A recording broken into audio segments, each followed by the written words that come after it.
राधे राधे दोस्तों, आप सभी का स्वागत है आपके अपने चैनल व्रत पूजन और कहानियां में। 22 जनवरी को अयोध्या में रामलला की प्राण प्रतिष्ठा की जा चुकी है।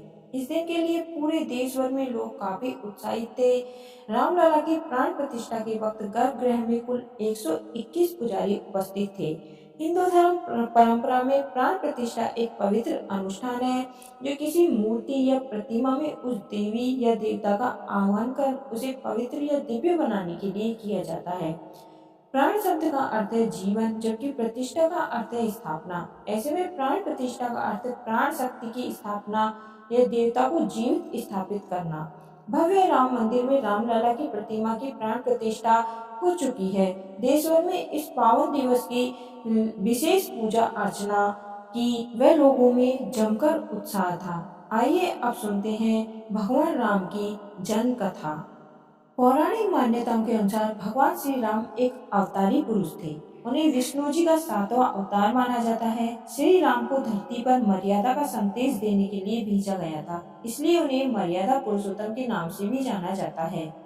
भले ही श्री राम अवतारी पुरुष थे, लेकिन उन्हें सांसारिक प्रक्रिया के तहत अपनी माँ की कोख से जन्म लिया था। श्री राम अयोध्या के राजा दशरथ और उनकी पत्नी कौशल्या के पुत्र थे। दरअसल राजा दशरथ को पुत्र नहीं हो रहा था। उन्होंने पुत्र की प्राप्ति के लिए यज्ञ करने का फैसला किया। दशरथ ने कई महान ऋषियों, तपस्वियों और विद्वानों को यज्ञ का आमंत्रण भेजा। फिर गुरु वशिष्ठ श्रृंग ऋषि के नेतृत्व में यज्ञ शुरू हुआ। यज्ञ में देश भर में कई महान तपस्वी पधारे। वैदिक मंत्रोच्चार से यह महान यज्ञ संपन्न हुआ। समापन के बाद राजा दशरथ ने सभी तपस्वियों और ब्राह्मणों को भरपूर दान देकर विदा किया।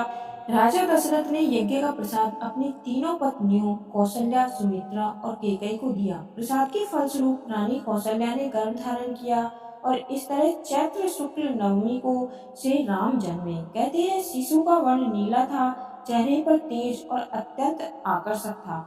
जिस भी व्यक्ति ने उस शिशु को देखा मोहित हो गया। यज्ञ प्रसाद के फलस्वरूप राजा दशरथ की दूसरी रानी सुमित्रा ने दो और केकई ने एक पुत्र को जन्म दिया। राजा दशरथ के सभी पुत्र तेजस्वी हुए। इन चारों भाइयों का नाम राम, लक्ष्मण, भरत और शत्रुघ्न रखा गया। कहते हैं कि श्री राम जन्म के बाद देवताओं के आसमान से पुष्प वर्षा की थी। अप्सराओं ने नृत्य किया था। चारों ओर उल्लास था। समय बीतने के साथ साथ राम अपने तीनों भाइयों से ज्यादा गुणवान होते गए। वे सभी विषयों में पारंगत हो गए, इसलिए तीनों भाई भी उनको बहुत मानते थे। जैसे जैसे चारों बड़े होते गए, राम अपने असाधारण गुणों के कारण लोगों के बीच बेहद लोकप्रिय हो गए। उनके पास अद्वितीय प्रतिभा थी, जिसमें उन्हें कम उम्र में ही विभिन्न विषयों में पारंगत बना दिया। जैसे विभिन्न हथियारों का उपयोग करना, हाथियों और घोड़ों की सवारी करना और भी बहुत कुछ। वह अपने माता पिता और शिक्षकों का सम्मान करते थे और लगन से उनकी सेवा करते थे। उनके तीनों भाइयों भरत, लक्ष्मण और शत्रुघ्न ने भी उनके उदाहरण का अनुसरण किया। आगे चलकर वे बड़े होकर प्रसिद्ध राजा बने, जो सभी लोगों के बीच मर्यादा पुरुषोत्तम श्री राम के नाम से प्रसिद्ध हुए। माना जाता है कि वर्तमान राम मंदिर ठीक उसी स्थान पर बनाया गया है जहां भगवान श्री राम का जन्म हुआ था। तो बोलिए श्री राम भगवान की जय।